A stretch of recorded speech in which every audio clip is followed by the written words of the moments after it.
En diciembre se cumple un año de la ley de interrupción voluntaria del embarazo y quería preguntarte si pensás que cambiaron las cosas, cuáles no cambiaron y cualquier detalle más que quieras dar sobre esto. La aprobación de la ley 27.610 produjo un cambio enorme en nuestra sociedad, incluso en aquellos lugares como en la Ciudad de Buenos Aires, en donde el acceso a la interrupción legal del embarazo previo a la aprobación de la ley de interrupción voluntaria del embarazo estaba bastante garantizado de manera amplia por causales. La verdad es que lo principal que sucedió es que se dio legitimidad al derecho de las personas con capacidad de gestar a decidir de manera autónoma si continuar o no un embarazo. Y ese derecho, al estar consagrado en una ley, permite que las personas puedan reclamarlo, solicitarlo, con mayor fuerza y con más dignidad, y a la vez que quede claro para el Estado, para los equipos de salud, que el acceso no puede estar determinado por el deseo o no de ese equipo de salud, o por la idea o por la voluntad de ese equipo de salud, sino que está consagrado en una ley, por lo tanto hay que respetarlo. Bien, ¿podés contarnos qué es lo que cambió la ley? ¿Qué es lo que permite que antes no se permitía? ¿En qué condiciones puede abortar hoy una persona gestante? Previo a la ley, solo podíamos acceder a interrumpir un embarazo cuando estaba demostrado que ese embarazo ponía en riesgo la salud o la vida de la persona. Entonces, la persona gestante solicitaba a un equipo de salud y el equipo de salud debería corroborar que ese riesgo para la salud existía, o que el embarazo era producto de una violación a través de la firma de una declaración jurada que la persona tenía que hacer. No importaba la edad gestacional, aunque fuera una gesta de 8 semanas, ese era el procedimiento. A partir de la sanción de la ley 27.610, lo que se determinó es que hasta las 14 semanas completas, o sea, hasta 14 semanas y 6 días de gestación, las personas pueden solicitar la interrupción de embarazo por el motivo que sea, sin que nadie pueda opinar, digamos, sobre ese motivo, ni tener que validar ese motivo. Solo por su decisión el derecho está instalado. Ahora, si se trata de una gesta mayor a 15 semanas, en ese caso sí, continuamos con el sistema de causales, o sea, las gestas mayores a 15 semanas se pueden interrumpir cuando el embarazo pone en riesgo la salud o la vida de la persona gestante, o es producto de una violencia sexual. ¿Qué tiene que hacer una persona gestante si necesita acceder a una interrupción legal del embarazo? ¿A dónde tiene que acudir? Contanos un poco así vengamos esta información que también es un buen lugar para difundir. Cualquier persona que cursa un embarazo no intencional y que desee interrumpirlo, eh, tiene que concurrir, en el caso de Ciudad de Buenos Aires, a cualquier CESAC, Centro de Atención Primaria, u hospital, pedir allí por el equipo de salud sexual o equipo de consejería o equipo de interrupción voluntaria de embarazo. En cada lugar se llama distinto. Y allí va a poder recibir la información sobre cómo es el procedimiento, cuáles son los riesgos, cuáles son los métodos que se puedan usar, y en el caso de que la persona desee acceder a la interrupción, se debe garantizar el acceso a la misma en un plazo no mayor a 10 días. Por supuesto, probablemente se le solicite una ecografía, a veces también se requiere de algún otro análisis. En el caso de que la persona tenga obra social o prepaga, la obra social o prepaga también debe garantizarlo, y el acceso, y si no se garantiza, tanto en el subsistema público como en el subsistema privado, la persona puede reclamar a través del 0800-222-3444, que es el teléfono del Ministerio de Salud de Nación, del Programa de Salud Sexual, y desde allí se van a comunicar con los referentes de cada localidad para tratar de garantizar el acceso. ¿Por qué hablamos de persona gestante y no de mujer? ¿Cuál es la diferencia? Hasta hace muy poco solo hablábamos de mujeres, es más, el Código Penal en el artículo 86, que era el que legislaba sobre el acceso al aborto por causales, previo a la aprobación de la ley, hablaba de mujer encinta, ¿no? De mujer embarazada.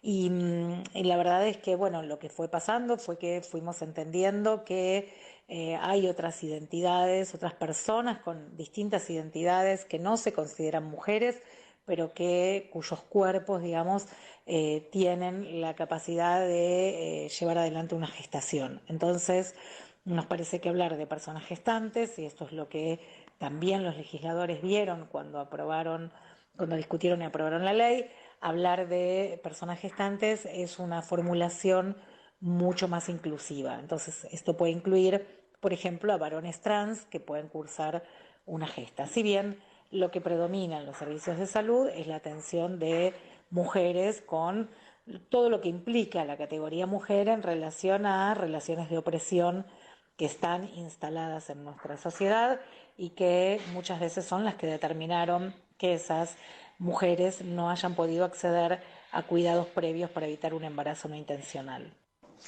Por último, me parece importante también aclarar en relación a las edades de las personas que pueden solicitar la interrupción de un embarazo, la necesidad de estar acompañadas o no en esas decisiones, al igual que las personas con alguna discapacidad. Lo que hay que conocer con claridad es que a partir de los 16 años las personas son consideradas adultas para las decisiones vinculadas a la salud, por lo tanto, cualquier persona mayor de 16 años no requiere del acompañamiento de otra persona o de un adulto o de su pareja o de quien sea para solicitar una interrupción voluntaria del embarazo. Lo mismo las personas con discapacidad, lo que hay que garantizar es que puedan recibir la información de manera adecuada, con los apoyos que se necesiten, si ya sea con folletos en sistema braille, con personas que puedan traducir, digamos, en lenguaje de señas, etcétera, etcétera. Para las personas menores de 16 años, lo que hay que saber es que entre los 13 y los 16 años, si el procedimiento es un procedimiento de bajo riesgo, por ejemplo, lo que es habitualmente una interrupción de embarazo menor a 12 semanas, tampoco requeriría el aval de algún adulto que lo acompañe. Y por supuesto, siempre el equipo de salud va a tratar de que haya alguna persona que acompañe, como decimos, afectivamente y efectivamente. Afectivamente para poder sostener, digamos, ese proceso que es en algún punto contrahegemónico de lo que el patriarcado plantea como mandato en nuestra sociedad, y por otro lado, efectivamente, porque también, digamos, sabemos que el procedimiento, si bien es sencillo, algunas veces puede producir malestares o algún tipo de riesgo, por lo tanto conviene que estén acompañados por alguna otra persona. En personas menores de 13 años, lo que hay que saber también es que en primer lugar hay que indagar si el embarazo es producto de una relación abusiva, víctima de violencia sexual, y en ese caso, por supuesto, garantizar el derecho y el acceso a la interrupción del embarazo, pero también, digamos, acompañar desde una perspectiva de protección integral de derechos. En ese caso, lo que siempre hay que tener en cuenta es que el consentimiento y el asentimiento lo da la persona gestante, no importa la edad que tenga. La diferencia es que en alguien menor a 13 años sí vamos a necesitar que haya algún adulto que ofrezca su apoyo en esta decisión y el acompañamiento afectivo y efectivo. Bien. Esta es la charla absolutamente necesaria, porque parece que este tema, una vez que se aprobó en el Congreso, desapareció de todas partes, Sí, ¿no, Andrea y Mónica? totalmente. Me pareció importante volverlo a traer porque es una cuestión que ocurre todos los días, que necesitamos charlar, que necesitamos ponérselo a la mesa y sacar del closet. Me estaba imaginando que quizás hay nuestra ayentada docentes que están pensando la posibilidad de traer estos contenidos a sus clases y puede ser que produzca miedo, que produzca pensar en las resistencias que va a haber, qué me van a decir en la escuela, qué me van a decir las familias, y quiero que como nos pensemos en relación a quienes empezaron a hablar sobre anticoncepción cuando todavía no era ley, cuando era todavía un tema que era más controversial todavía que ahora y que deben haber sentido lo mismo. Yo creo que este tema en algún momento va a ser como es hoy la anticoncepción, que las personas que dudan de que debería ser un tema que debe hablarse en la escuela son quienes son más tirando a los antiderechos. Y me parece que tiene que ser de esa manera, que se tiene que hablar, decir, chicas, tienen estas opciones, si les pasa esto, tienen que hacer esto, lo que contó Vivi, tienen que ir a los centros de salud, tienen que pedir por esto, que un alumno pueda decirle a un profe, che, estoy embarazada, y que ese profe pueda, sin miedo a las represalias, acompañar a esa persona. Porque, por ejemplo, lo que decía Vivi de que las personas menores de 13 años, que decía que tiene que haber un adulte que acompañe. Esa persona no necesariamente son sus padres ni sus progenitores. Puede ser otra persona de confianza de ese niño. Entonces me parece que quienes somos docentes somos referentes y está buenísimo que lo sepamos. Moni, Sí, así como pensando mucho, por un lado, en esto que plantea Andrea, en la importancia de como docentes intervenir, pensaba también en la potencia de los espacios más cercanos también, ¿no?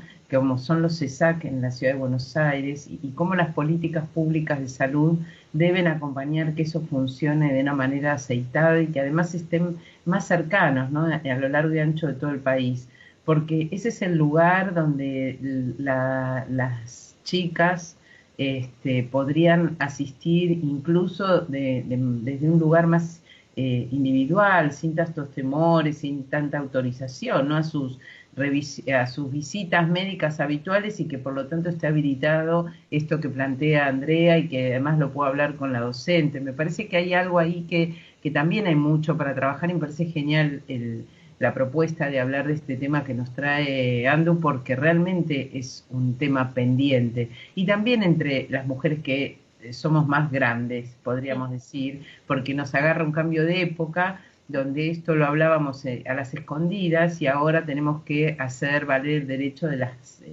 las jóvenes que vienen siendo las que lo van a poner en marcha, ¿no? O sea que hay que hablar de este tema mucho. Yo creo que también es una manera no específica de la IBE, pero que tiene que ver con tender redes en la comunidad. Esto que hablaba Moni acerca de los ESAC, yo pienso que sería hermoso que haya redes más legitimadas y más sistematizadas entre las escuelas y los centros de salud, no solamente por la IBE, por un montón de otras general. cuestiones que tienen que ver con la salud, claro. Y me parece que eso está faltando y que también está bueno pensarlo. Si hablamos de aborto en la escuela, podemos tender redes con el CESAC, pedir que nos vengan a ayudar, decir, podemos avisarles a las chicas cómo son los horarios, estar en comunicación. Me parece que es algo para pensar como política pública, pero también como cuestión que podemos hacerles docentes y les directives desde nuestras escuelas.